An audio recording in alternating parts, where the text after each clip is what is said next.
এবার কি হবে? তোমার পুলিশ বন্ধুদের কি বলবে এবার? আমার তোমার উপর যা রাগ হচ্ছে না, মনে হচ্ছে তোমাকেই জেলে পাঠিয়ে দিই।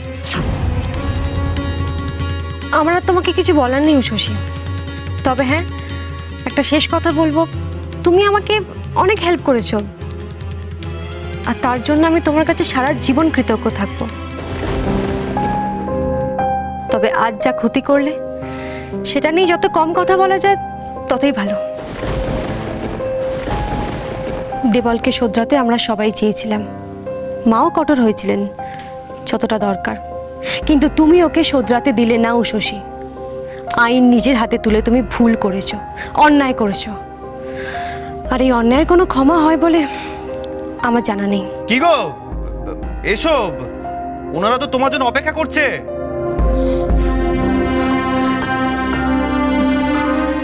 মেজ বৌমা, তুমি ছোট বৌমার কাছে থাকো, আমি নিশিতকে বলি পুলিশদেরকে বলতে যে দেওয়ালকে খুঁজে বার করার ব্যবস্থা করতে। ও যে এখান থেকে পালিয়ে গেছে সেটা যে কি করে বলবো, আমার ভয়ে হাত পা কাঁপছে। আছে মেজ বৌমা, আছে।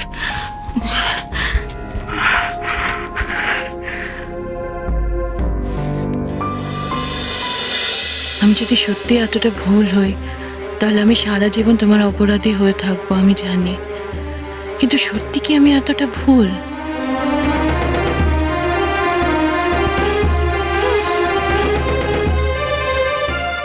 তুমি দাঁড়িয়ে আছো কেন? তুমি যাও, আমি আছি এখানে। বদ্দা যখন জানবে না তুমি কি কাণ্ড ঘটিয়েছো, এফবি কেস দেবে তোমার।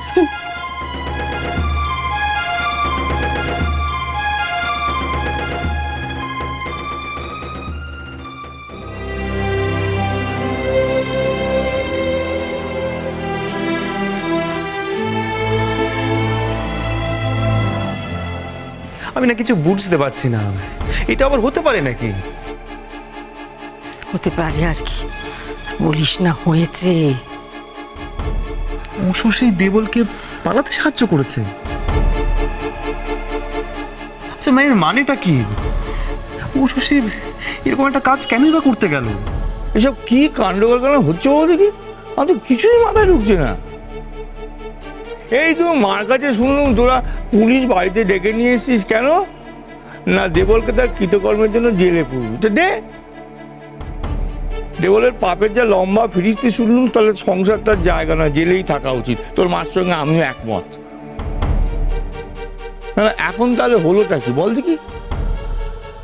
তোর মাই আবার বলছে দেবলকে বড় বৌমা পালাতে সাহায্য করেছে। কি অদ্ভুত তো! অদ্ভুত বলে অদ্ভুত, এই সমস্ত অদ্ভুত কাণ্ড বড় বৌমা যে কেন করেছে সেই জানে। এরা সব এসছেন, এদেরকে কি বলবে বুঝিয়ে সব ভেবে দেখো। বড় বৌমাকে সমস্ত সাজিয়ে গুছিয়ে বলতে হবে। মিসেস উষসী ঘোষ নিজে দেবল ঘোষকে পালাতে সাহায্য করেছেন,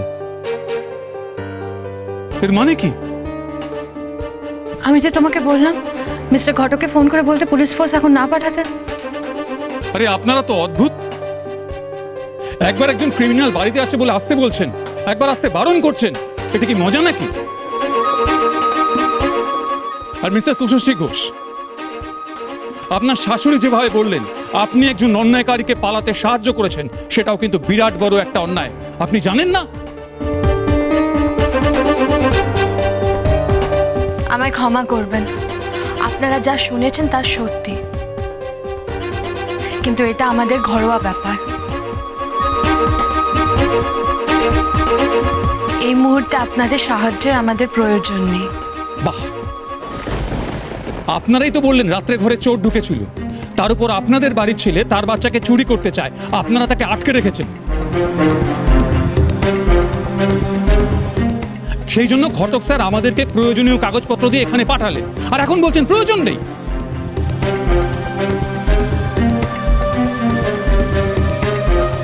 ম্যাডাম, সব কাজেরই একটা নিজস্ব নিয়ম আছে। এইভাবে কারোর মুখের কথা আইনের কাজ চলে না। চলে কি? এটা কি আইনের সঙ্গে খেলা নয়? আমি সব বুঝতে পারছি অফিসার, আমি এই কথাটা বলছি তার কারণ নিশ্চয়ই আছে। আপনি যাকে গ্রেফতার করতে এসেছেন সে বাড়িতে নেই, পালিয়েছে। পালিয়েছে না তাকে পালাতে দেওয়া হয়েছে? শুনলাম আপনি তো তাকে পালাতে সাহায্য করেছেন। মিসেস উষসী ঘোষ, আপনি কিন্তু এই মুহূর্তে আইনের চোখে অপরাধী।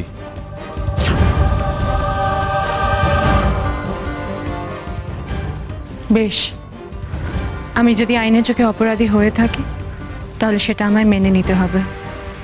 আপনারা চাইলে আমায় গ্রেপ্তার করতে পারেন। দরকারে আমি মিস্টার ঘটককে সব বুঝিয়ে বলবো। সেটা করা ছাড়া আমাদের কোনো উপায় নেই ম্যাডাম। আপনাকে আমাদের সঙ্গে যেতেই হবে। সব শোনার পর আমরা তো খালি হাতে ফিরতে পারি না।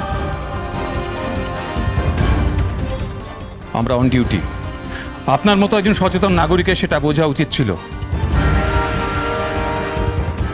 বেশ, চলুন, আমি যাচ্ছি আপনাদের সাথে। আমি আইন হাতে নিয়েছি বলে আপনারা আমাকে গ্রেফতার করতে পারেন, আমি আপনাদের বাধা দেব না।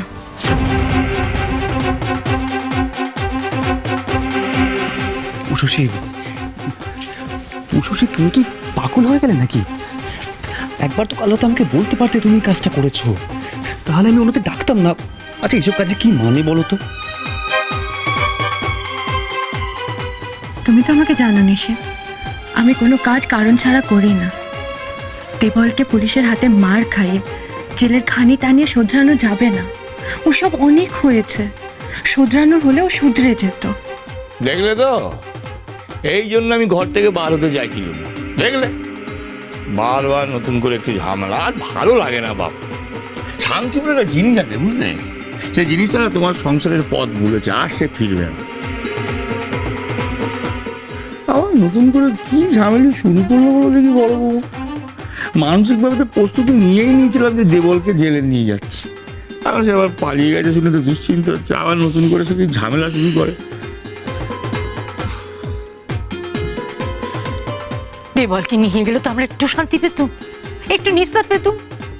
ওকে নিয়ে তো নিত্য অশান্তি লেগেই রয়েছে। তুমি কি সেটা হতে দিতে চাও না বড় বউ? কেন? মা, এভাবে কি আমরা সত্যি শান্তি পেতাম? আপনি কি এটা মন থেকে বিশ্বাস করেন?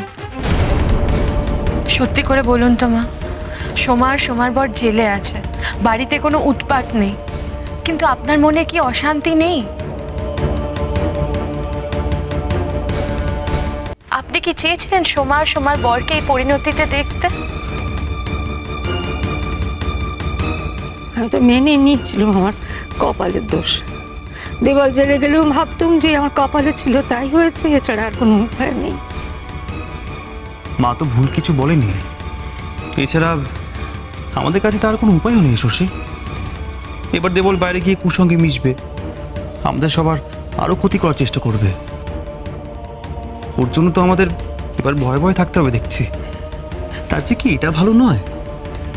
সত্যি কি কোনো উপায় নেই?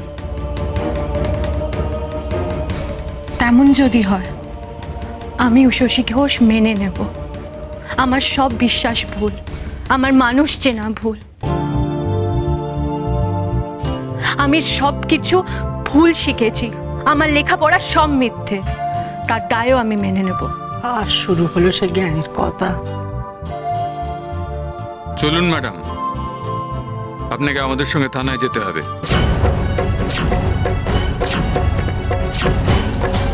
আমরাই বা এখানে থেকে কি করব? আমি যাচ্ছি নিশি, এটা আমারও বিশ্বাসের পরীক্ষা। দেখি আমার বিশ্বাস জেতে কিনা।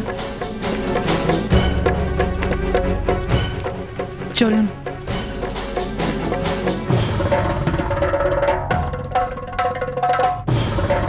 বড় বৌমা যে এমন করবে কে জানতো? আমার যে আর কিচ্ছু ভালো লাগছে না।